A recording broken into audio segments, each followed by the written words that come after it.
Hey guys, Helen Hartsmith here again from the Heart of the Witch's Path YouTube channel. Hope you're having a good day. I am. This is my video response for the 2018 YouTube Pagan Challenge.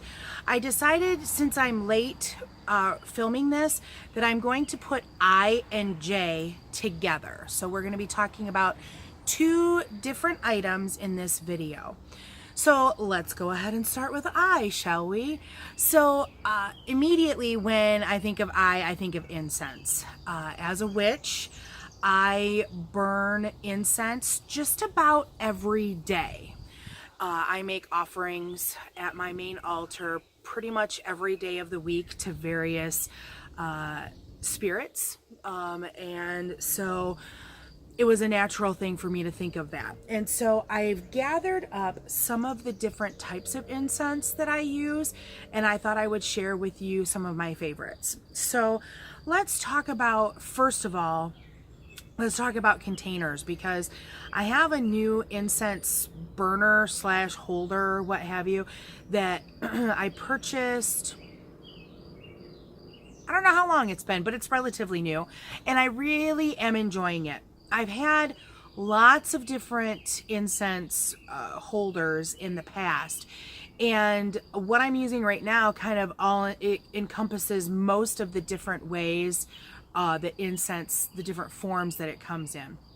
So of course you have your traditional stick holders that are they're long, and a lot of times they might look a bit like a surfboard and things like that. There's all kinds of them out there, and I actually have one that is made from wood that I was using up until I bought this other one here, and it has a lid that kind of is on hinges, and it comes down and closes over it. So it's very beautiful, very decorative, and it's also got a little swing door on the bottom that you can stick incense in, and so it can act as a holder, as well. I really liked that one, but if I wanted to do cone incense, then I would have to have a different holder. Well, I guess I could put it just on the deck of that thing, but it got full of ashes and it was kind of difficult to clean and things like that. And then I saw this and I thought, well, I need to have that. So I have also had like a plate style where it's got a hole that's drilled into it. One of my coven sisters bought me a really cool one that was made from like a resin, and it's like a star shape or something like that. And so I actually leave that. I try to have like incense burners and things like that on all of my elemental altars, and so that actually kind of lives on my fire altar. So if I want to burn incense there, I can do that. And then some incenses will actually come with holders with them, so that's kind of nice too. So there's lots of different options out there for you, just as there are lots of different incenses. So here is the container that I have been using for, it's got to be about 6 months that I've had this. So this is, obviously it's kind of like a cauldron. We've got our beautiful Tree of Life depiction there. So this is actually metal, okay, and it has some cute little feet on it, nice little handles that you can use to move if you need to. What I do with mine is I have sand in the bottom of mine, and as you can see, it needs to be cleaned out, and that's okay. As I said, I burn incense just about daily, and so as you can see, you can put your stick incense right in there and it holds it up nicely. I have like tall ones, and as long as I put them straight, I haven't had an issue. You can of course put your cone incense. I've got a couple of different sizes here. Let me grab them in case I can't imagine somebody not being familiar with incense, but you know, we're gonna do that. We're gonna share anyhow. So these are kind of like the regular sized incense cones. That one's a little warped, I guess. And then I've got a couple of these bigger ones. So of course those will burn for a little bit longer. But you can burn that guy and stick it right on the sand. And you can, I I don't want to tip it too much, but I mean, you can just lay it right on there, and that works really good for those types of incenses too. I don't do a whole lot of cone incense. I do mostly the stick incense. Ooh, but that smells so good. And then another thing that you can do, Eddie's out, the next door neighbor's dog. So if you hear any barking in the background, that's Eddie. He's just saying hi. Or I think it's a she, actually. Another form of incense that I'm trying to get into using more is like a loose incense. And so you can, of course, purchase these little, let's see if I can get that to focus, these little briquettes. And so how I use them, this side has a divot and this side is kind of like smooth. And so I will put the smooth side down and I will take my light, ugh, it's so dirty. Good thing I got black pants on. I will put the smooth side down on my surface and I will light it, and then I will, that gives me a little kind of bowl that I can put my loose incense in. And so I grabbed a loose incense. My coven, we've kind of made some incense, some loose incense in the past. Using plant matter and essential oils, we've been able to kind of make some Sabbath incenses. And so if you're interested, I don't know if I've shared those recipes anywhere, but I guess if you're interested, let me know, and maybe I can add them to the description box or something like that. But I actually have this little container of incense. This is Mother of the Craft. This is by Chalice and Thyme. This is actually a business that two of my classmates from Temple of Witchcraft are starting. And so it's called Chalice and Thyme, and I believe you can find them on Facebook. And so this is an incense blend that they made. Mother of the Craft is a reference to Doreen Valiente, who is considered the mother of the craft, the mother of witchcraft. She was heavily involved with Gerald Gardner, among other people, but she was a pretty cool chick. And so this incense is actually made from plants and essences that that were her favorites. And so it's been a minute since I smelled this. Oh yeah, it smells so good. There's almost like a musky scent to it. There's definitely lavender tones to it. So this would be making an incense like this. They actually, Dan and Karen, hi guys. They actually did a class about Doreen, and they burned this incense during the class, and then we did a meditation. So if there's an elder or even a deity that you know of, and if there are plants or smells or something like that that's linked to either that elder who has passed, or even an ancestor or a deity or a spirit guide, you could make your own incense like this and use that for meditational purposes. So that's kind of fun.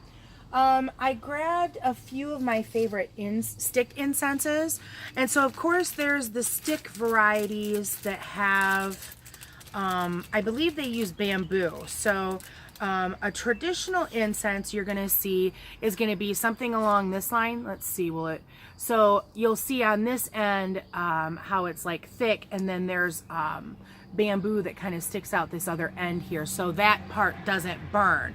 So that's like a traditional, so you're left with a stick and the ash at the end.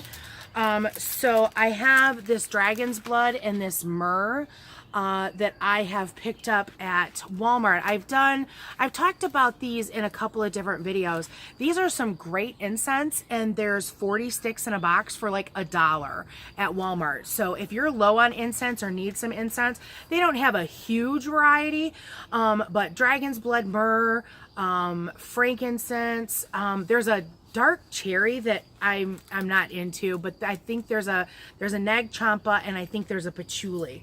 And so $1 for 40 sticks. That's pretty cool, right? My rosemary plant is actually helping me act as a table today. So I want to thank the rosemary for being so helpful.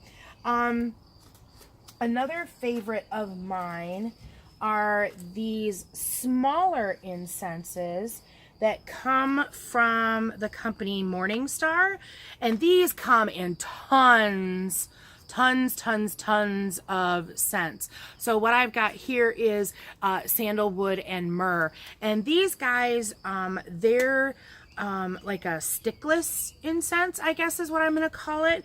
These guys are really cool because they're one of the ones that they'll come with like a little square incense holder in every package. So that can become a little monotonous, I guess. But if you're crafty, then maybe you could and get a ton of them. Maybe you could use those little squares for like making mosaic projects or something like that. I don't know, just a thought. But so these are kind of like a stickless incense. So the entire stick is incense, and so the whole thing would burn. So, but if I put it in the sand, it's only going to burn to the sand and stop. But I really like these because they're on the shorter side. So if I'm lighting something and then want to leave, it's not going to take as long as a longer incense. I wish that there was a dimension here. It's probably about a 6-inch long stick. Okay, I'm just guessing by using my little pinky finger. But I really like these. The quality of the scent in this brand is really good. And yeah, I've probably had at least a half a dozen different scents. And then finally for the incense, this is my favorite incense of all time. And so I have my coven sister to thank for introducing me to this particular incense. This is from the company Golden Pavilion, and this is the scent, I don't know if I'm saying it correctly, but I always say Kinkaku. And so this is another one of those stickless incenses. So the entire stick will burn. And I'm trying, I always, whenever I burn these, I try to, tell people what it smells like to me. And I swear every time it's a different note. There's definitely some spices in there. Let's see. So it's a Japanese incense stick. Does it tell me? Oh, there's no animal ingredients and no animal testing, so it's a good thing I like it. It's from Kyoto. Cinnamon. I knew I smelled cinnamon. Cinnamon, sandalwood, clove, patchouli, benzoin, and spices. This is my absolute favorite, guys. Love, love, love this incense. I've bought so many of these, it's insane. So thanks, Cornflower Wolf, for getting me my first box that I love so much. Okay, so that's it for incense. That's me talking about incense. Now let's move on to J. So J, let me put that down there. J is journaling for me. I had been kind of a loose diary writer or journal writer or what have you before getting into witchcraft, and I actually still have all of my journals.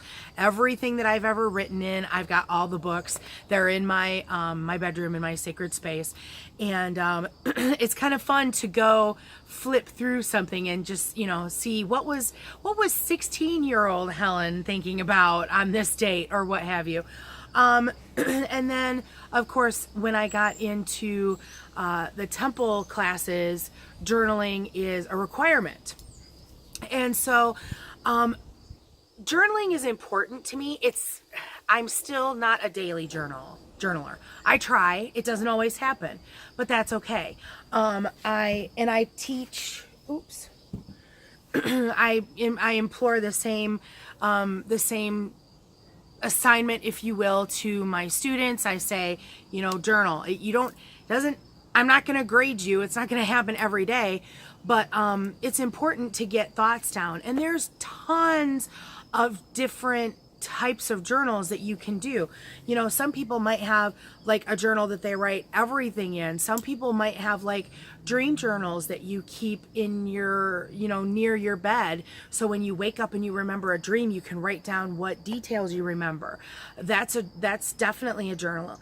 I try to do a divination pull every day for myself, whether it's a tarot card, an oracle card, or a rune.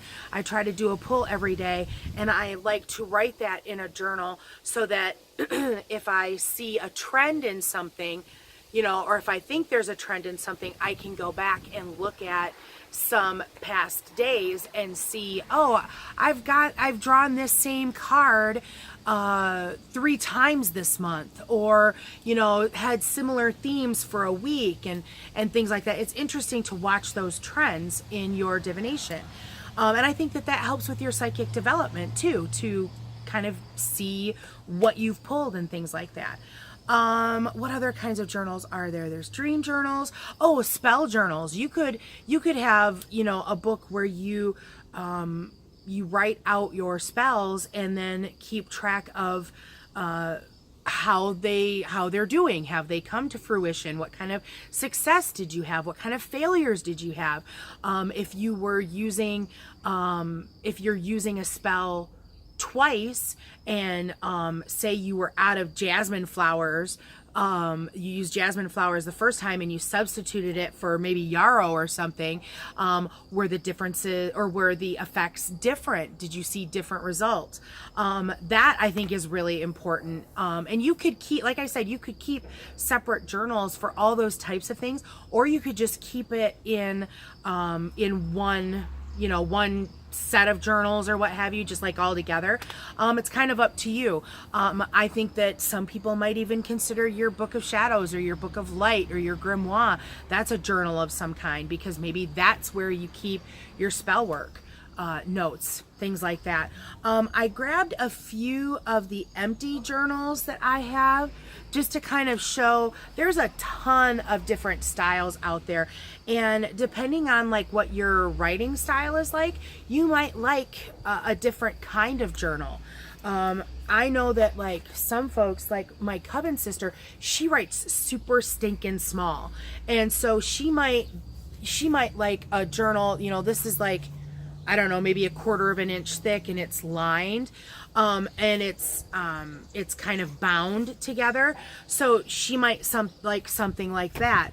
And then there's these are a little bit different in style. These are like pages that have been folded over.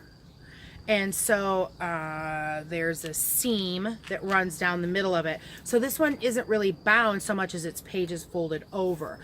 This is kind of cool because if anybody out there is familiar with the Midori style of planners, you can, you know, make yourself a fold or a cover out of these and use like elastics, like hair elastics, and you can put them through the center of these, and you can actually attach multiple books together. So you could have a book that, you know, multiple books under one cover, that you could do those different things. You could do journal, you could do divination, you could do what's going on in my life, what's doing with spell work. So this is kind of cool too. If you're interested in something like that, there's lots of videos on YouTube on how to make your own Midoris.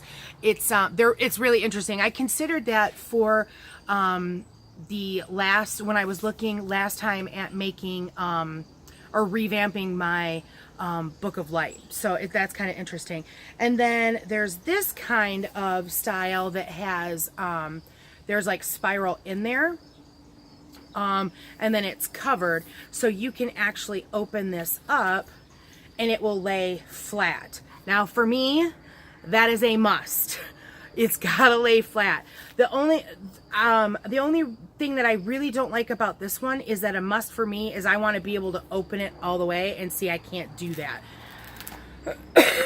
So I haven't used this one yet. It's gorgeous though. I mean, I don't know if you noticed, but the pages, they're all like watermarked, and this is all by what is the artist's name? Victoria Francis. She's got some really amazing artwork, and so these pages have different prints of hers that are like toned down so that you can write on it. But there, if you might like something like that. If you were somebody that just wrote flat open, then you might like something along those lines.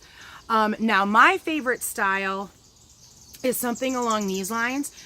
This is a pretty thick one, and I've had this one for a long time, but that's because this one's kind of special, and I'm still trying to figure out what I want to do with it.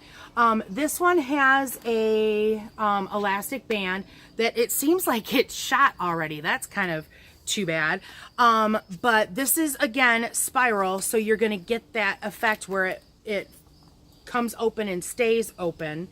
And since there's no blockage there, you can totally open it up, although this one's a little tricky. Anyhow, the reason that I wanted to share this one with you is that this one is kind of like, I think they're considered maybe like a travel journal.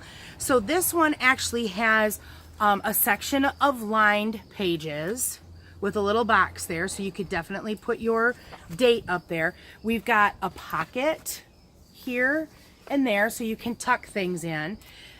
There are some clear sleeves, so you could put photographs or recipes or something like that. There's a section with graph paper, another folder. Here's another section with lined paper. Here's another, this is a full sleeve, full plastic sleeve, with another one that has like four, like almost like a wallet size or a business card size. Then you've got a section of plain lined paper, more plastic sheets, another folder style, some more lined paper. And then towards the very back here, we've got multiple plastic sheets. This one is a zipper sheet. And then you've got the back paper, or the back page. And then this has a little pocket in it too. So this, I used a book very similar to this for my book of shadows at one point, where I was like writing everything in. And so, these are really cool, and you can find these at a lot of your bookstores and things like that. Look in your, I found something quasi similar at a Target once, but I tell you what's my favorite style of journal right now is these Plano Jano. These are, what are these called? They're from Mead. And they're called I think they're 5-star or something along those lines. Because one thing that I don't like about this particular one is that the rings will get crushed if you carry it with you. Like if you take it back and forth to work or what have you in a bag, those rings can get all messed up, and then it's just flippin' annoying. But these have these have the rings, and it's there's this fabric that covers it, so it doesn't get caught by stuff, get it moving in and out of your bag.